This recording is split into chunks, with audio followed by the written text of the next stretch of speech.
Good evening. At one point, there were as many as 12 native barricades in Quebec, but tonight only one is still standing. It's the one that triggered the whole dispute. The most dramatic showdown is over a disputed piece of land outside Montreal, near the town of Oka. The Mohawks of Kahnawake are protesting the planned expansion of a golf course on territory they claim. This protest explodes into a national crisis. Mohawks erected that barricade last March. They were trying to prevent the town from expanding a 9-hole golf course on what they claim is ancestral land. Tonight, the barricade is completely surrounded by the Canadian Army. The soldiers have dug themselves in after a day of high tension and drama. So now we must draw the line and say, well, wait a minute here. What is going to be left for our people? Our children? The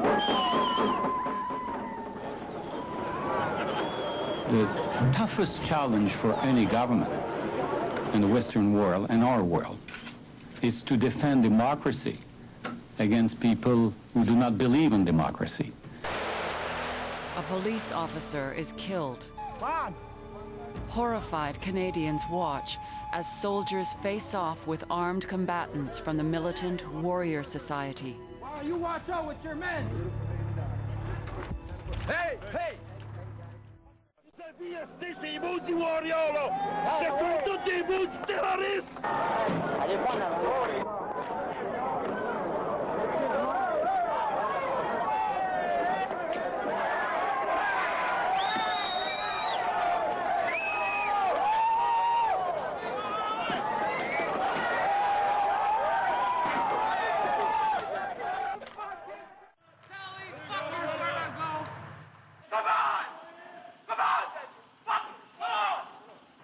The infantry major in charge made it clear he was heading for the barricades at any cost and that bullets would be met with bullets. As soon as I'm able to move forward, I move forward. Are you moving right through to the barricades? There's a barricade down there? Yes, sir. I've taken 3 barricades now. The warriors were nearing hysteria at the sight of soldiers near their tribal cemetery. Somebody give me fucking permission to slug that fucking guy. Get back! Get back! Hey! Then something remarkable. Mohawk women assumed command and cleared their men. You get back, stay back, I'll fucking kick your ass. Run! Shoot! Shoot, you fucker! Get him out of here! Shoot! Hey! Come on! Come on! Hey! Come on, then! The warriors calmed down, although not much, and they took to taunting the soldiers face to face. I must be number 1 on your list, eh? Or you're number 1 on my list, too. Nervous, perhaps? Not fucking. But the Mohawk threats and rifles had little effect on the soldiers. They continued to advance relentlessly throughout the day, and by evening they were here in the very center of the Kahnawake encampment. Oh, you Adolf? They have their tanks, they have their barbed wire, they have rocket launchers, they have all the armaments, you know, that you go to war with. I took pictures. I saw it on the news, and when they were interviewing, and they said, no, there wasn't a submarine that came through. They, you know, like the Indians are making it up. Hey, so the longhouse, they raided the longhouse. They're in there right now. It's closed. Let our people move out.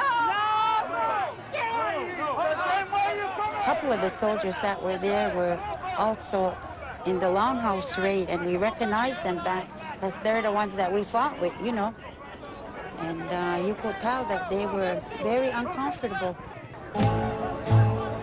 You guys are proud Canadians.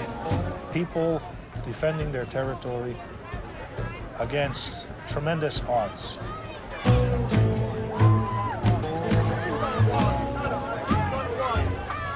are right. They're wrong. They're attacking us.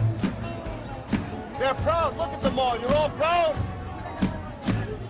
Mohawks are part of a once powerful alliance of Indian nations called the Iroquois Confederacy.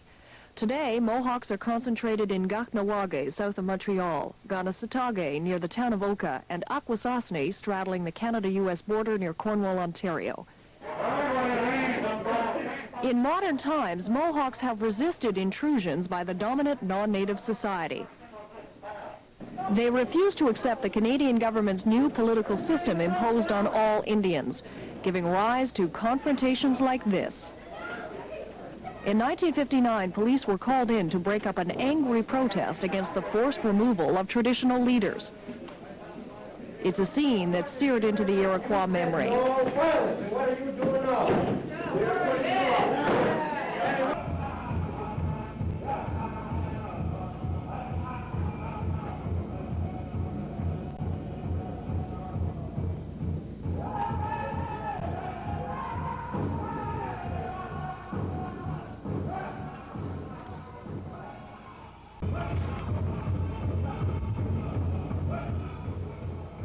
The warriors. Who are they? Why are they? The 1973 eviction of hundreds of non-native residents in Kahnawake was the first act directly attributed to the recently formed Warrior Society. It turned into a bloody clash between warriors and Quebec police. 3 men who took part in that incident remained key influences on the Warrior Society to the present day. Today, a bingo hall and a cluster of homes constitute what is called Ganyanga. Not much to see, but the warriors say it is their stronghold. They want it, and they'll defend it. Last spring, a helicopter flying over was shot at. 1 passenger was wounded, and the chopper had to land on the warrior territory. The warriors said they didn't fire the shots, but they do in principle lay claim to sovereignty of their airspace. Last 4 years, we've seen a rise in certain activities here that can only be defined according to our law as criminal. Doug George, a Mohawk from Akwesasne, is also an advocate of Mohawk sovereignty, but he is anti-gambling, anti-warriors. They're about in the middle of the bridge now. The split between the warriors and their opponents erupted last spring on the Akwesasne Reserve.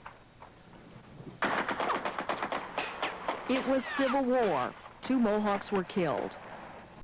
These latest dramatic images underscore the fact that the warriors have much to answer for. The violent behavior of some members, their questionable businesses. But the standoff of the past summer at Kahnawake has redeemed them in the eyes of many Mohawks. Early this morning, the final assault.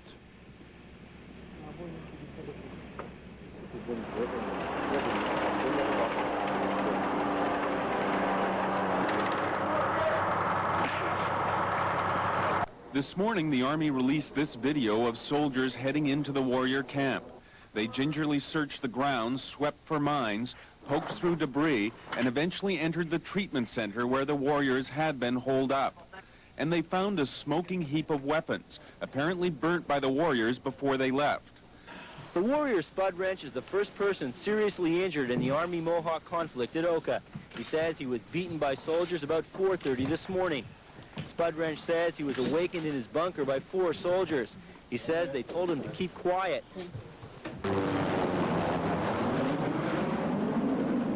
With astonishing swiftness and no opposition from warriors, soldiers take the main Oka barricade, the symbol of this standoff since it went up July 11th.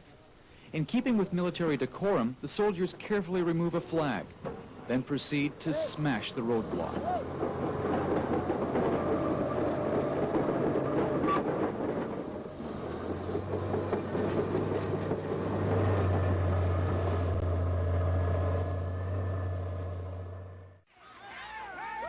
After 78 tense days, the standoff ends. But discontent and frustration among Aboriginal groups does not.